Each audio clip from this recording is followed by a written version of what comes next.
আসসালামু আলাইকুম সবাইকে। আজকে সাদামাটা রান্নায় নিয়ে চলে এলাম।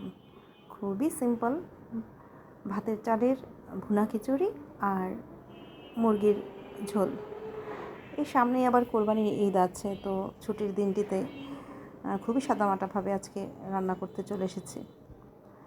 আর ঈদের সময় আবার যেহেতু রান্নাবান্না করা হবে, তো আজকে ছুটির দিনে বাচ্চাদের একটি ডিমান্ড, যেহেতু সারা সপ্তাহ দৌড়াতে হয় আমাদের।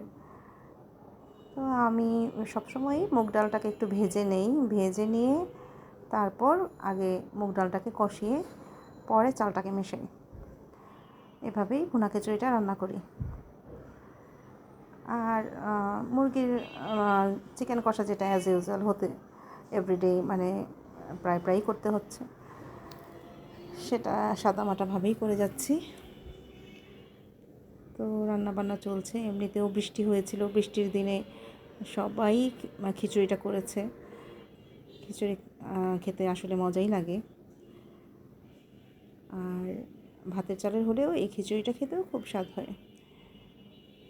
আর কি বলে, কাঁচামরিচ দিয়ে দিলাম অ্যাট লাস্ট। আর আমার মুরগিটাও ততক্ষণে হয়ে গেছে। তো আমার এই ভিডিওগুলো ভালো লাগলে একটা লাইক আর ফলো করবেন। আল্লাহ হাফেজ সবাইকে।